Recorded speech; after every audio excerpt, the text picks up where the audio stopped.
So Jim Harbaugh got hired as the Chargers' new head coach. A lot of you guys probably saw that, but I wanted to come on here and react to kind of that, as well as some of the other coaching news, because there is a lot of coaching news coming out. Obviously, it is that time of season where a lot of these teams get eliminated and then they start to look for their new coaches, their new coordinators, whatever it is. And so, usually around the time of the Super Bowl or championship game, you get a lot of coaching news. So, I'm here to break it all down today. Let's get right into it. Jim Harbaugh, um, hired, just kind of, I'm going to react to kind of Jim Harbaugh getting hired by the Chargers. I think this was a no brainer. I think that I expected the Chargers to hire him, especially after their last few head coaches that they have hired. And so I expected Jim Harbaugh to be hired by the Chargers, and this was a no-brainer move. I predicted it, but let's break it down and kind of what Jim Harbaugh's legacy will be. The first thing, the competitiveness of the AFC West now that Jim Harbaugh is in the AFC West. It's incredible, the competitiveness. You have Patrick Mahomes and Andy Reid. You have uh now you have Sean Payton. Obviously, Russell Wilson's not really in his true form, but let's say the Broncos draft a new quarterback and that quarterback becomes a star. You'll have Sean Payton and whatever quarterback he drafts. You'll have, like I said, Patrick Mahomes, and Andy Reid, and then you'll have Jim Harbaugh and Justin Herbert. And the title of today's show, Jim Harbaugh and Justin Herbert, is a duo that will terrorize the league. I really do think that the Chargers have a lot of talent on this team. They have a good offensive line when healthy. They have Austin Eckler. They have a lot of veteran talent. This is a Chargers team that is almost ready to not make a run, but go deep in the playoffs right away. And Jim Harbaugh is the exact coach you want leading this team. Expect Jim Harbaugh in his first draft to maybe draft a little bit more workhorse of a back. Austin Eckler is getting more older, and Jim Harbaugh needs a running back that's going to carry the rock 20 times a game, just like he did in Michigan.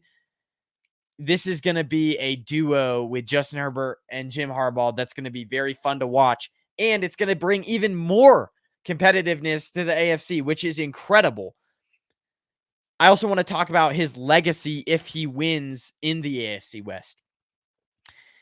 If he has high level of success, if he wins the AFC West, if he has high levels of success in the AFC West, if he has high level of success in the playoffs starting out, when he first starts coaching the Chargers, his legacy is going to soar, because if on your coaching resume when you retired, you have beating Patrick Mahomes and Andy Reid on your coaching resume, that's a good resume to have. So his legacy, if he succeeds in this division, is going to be, the best legacy, the best resume that a coach really can have if he wins in this AFC West.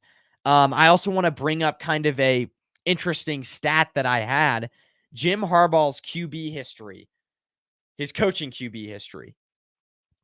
So Josh Johnson, Andrew Luck, Alex Smith, Colin Kaepernick, JJ McCarthy. I'd say Justin Herbert is the best quarterback that he has had since Andrew Luck. And Jim Harbaugh coached Andrew Luck in college before he was a pro. I think Justin Herbert is probably the best pro quarterback that he has had, right? So that's something. This is going to work wonders for Jim Harbaugh, as well as it is for Justin Herbert. You get a guy like Jim Harbaugh who is a leader, who is going to bring, like I said before, a physical brand of football to the Chargers that they have not had in a while. He's just a great motivator, a great rah guy that's going to really pump your quarterback and players up with confidence. That's another point. It's just like, not only is this the best quarterback that, Jim Harbaugh has ever really coached in the NFL, this is also the best coach that Justin Herbert has ever had. So that's encouraging. So yeah, that's really all I have to say on the Jim Harbaugh matter. But other than that, it's going to be exciting. I think he's going to make a difference in year one. That team, I think, is going to be a playoff contender in year one. And within the first 3 years, I wouldn't be surprised if they become a really, really Super Bowl contender. And who knows? Who knows what happens? I mean, his last stint in the NFL with the 49ers, it took him in year one, he made it to the NFC Championship game. In year two, he made it to the Super Bowl. In year three, again, an NFC Championship game. So who knows? Maybe he has that same level of success with the Chargers that he had with the Niners. But then you also look over to another layer. With Michigan, it took him 7-8 years to get to that highest level. So we'll see what type of success he has. I expect it to be quick, but we'll see. Now let's get to some of the other new head coaches and maybe coordinator news around the league, because there is a lot. So the Eagles, obviously the big problem with them this year was their coordinators weren't really that good, and it affected the whole entire team. Well, they are interviewing Vic Fangio, who recently parted ways with the Dolphins as their defensive coordinator. They're interviewing Vic Fangio to be the new defensive coordinator, which is a huge step up from Sean Desai, an absolute huge step up. I mean, I would say this would be a great fit, because he has a lot of talent to work with on the Eagles team. I mean, yes, their defense was lacking in the later part of the year, but he still has a great defensive line to work with. He still has a draft where he can draft a linebacker in the first round. He still has Darius Slay, which is an okay NFL corner. He still has young, promising talent if Vic Fangio were to become the defensive coordinator on this Eagles team. Sidney Brown, great young safety. And so you have it's not like you're coming into a situation where the team's defense is completely terrible. You have a decently good defense to work with, and he's going to bring a great presence to that defensive locker room, which, I mean, I'm a Niners fan, so I'm not excited for it, but Eagles fans should be excited. Now, the one argument that you will bring up is his last stint in Miami.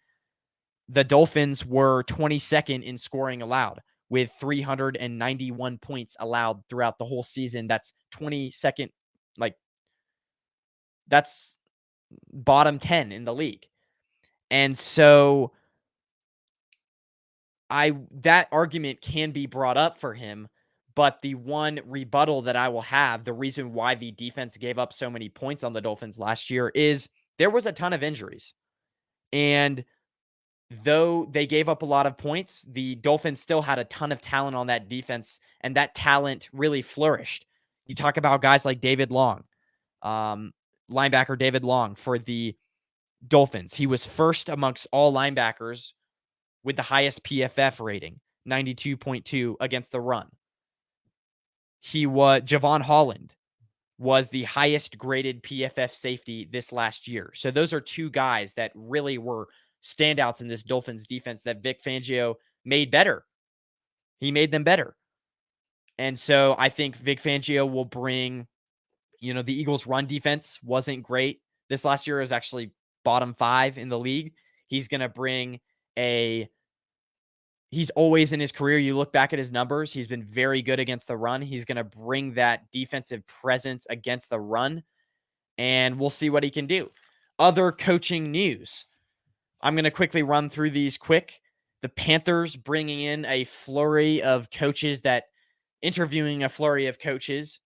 They brought in Bucks offensive coordinator Steve Canales, whatever you say. I mean, with Canales, this is kind of actually encouraging because I feel like Dave Canales was a big reason why Baker Mayfield was so successful with the Bucks this last season. So, not only is this a huge loss for the Bucks, but if the Panthers end up hiring Canales, I feel like this is a great hiring because he can maybe aid in the process of developing Bryce Young, the number one overall pick last year. So if they can hire him as head coach, that would be a huge step up from where they were before. Other coordinators that they have interviewed, the Panthers, Rams defensive coordinator Raheem Morris, who the Rams defense wasn't bad for how little talent, especially in the secondary, the Rams had. So that Raheem Morris did a really good job with that Rams defense when he didn't always have, I mean, he didn't have the greatest talent. So that makes sense. The Panthers interviewing him as well. They also plan to interview Mike Vrabel, who I feel like was doing a good thing in Tennessee, especially with Will Levis. Levis in the second half of last year, the first thing, the Titans were winning in the second half of last year, in the second half of the season. And Will Levis was really starting to show strides in becoming a really good quarterback, and his talent and especially the game that stands out to me um was when the Titans led that huge comeback against the Dolphins, and Will Levis was a catalyst to that comeback. So Mike Vrabel, he's more of a defensive guy. I don't know as far as Bryce Young factors in. I don't know if Mike Vrabel would aid in the developing of Bryce Young, but he would bring a presence, a coach that has won a lot. Obviously, bringing to the Titans to AFC Championship game, has had a lot of playoff success, so he'd bring that presence. Kind of a guy who's won a lot, but I don't know how well he would do in developing Bryce Young. But Will Levis did really well under him this last year for the roster that they had. I feel like Will Levis really flourished. So Mike Vrabel would be my top pick for the Panthers, and he might go there. Although the Panthers' destination does not seem like a destination that head coaches want to go right now. Next guy, Titans hired Bengals offensive coordinator Brian Callahan as their head coach. I think the Titans, a big reason why they fired Mike Vrabel wasn't because he was bad, because that, I mean, when they fired Mike Vrabel, a lot of people were like, this is kind of confusing because he has been a very successful coach. I think a big reason why the Titans fired Mike Vrabel is because they kind of wanted to get Mike Vrabel is a defensive background. I think the Titans were kind of looking to pivot to more of an offensive background coach, and that's exactly what Brian Callahan is. The Bengals offense, as you guys know, has been amazing in the previous years and has drafted a lot of good offensive players. Not only that, but Brian Callahan, you know, can now mentor and develop Will Levis, who needs developing. And obviously Brian Callahan spent a lot of time with Joe Burrow. So that's kind of a guy who knows how to develop quarterbacks. And that's going to be very interesting to see how Will Levis turns out under Brian Callahan. And then the next guy, so this is kind of the last guy I'll get to, Bill Belichick. This is kind of the big name. Jim Harbaugh was one of the big names. Bill Belichick was another big name. It's looking like Belichick is probably going to land with the Falcons. He went in for a second interview. I believe it was today. I like this move for the Falcons because he's a very successful coach. But I will say that if you're Bill Belichick and you get this job with the Falcons, you obviously have to draft a quarterback. I would get an offensive coordinator or a quarterbacks coach that really has a good track record of developing quarterbacks because, yes, Bill Belichick picked Tom Brady, but his recent history with quarterbacks has not been great. And I'm talking about Mac Jones. So I kind of want, I mean, Bill Belichick would be great for this Atlanta Falcons job, but I also kind of want to see him surround himself with coordinators and coaches that maybe are a little bit more offensive minded and maybe know how to develop quarterbacks, because I don't know if he has the greatest track record in recent history, Bill Belichick. So that's all the news on coaches and coaches hiring. Jim Harbaugh, obviously, like I said, hired by the Chargers. That's really impressive. Guys, have a good rest of your evening.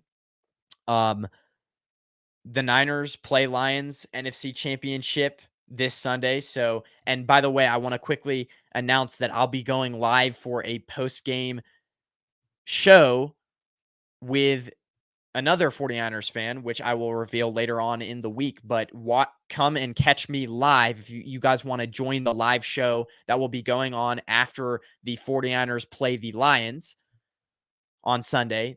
There will be a post-game show. So if you guys want to catch me there, that is the next time I will be live. So go and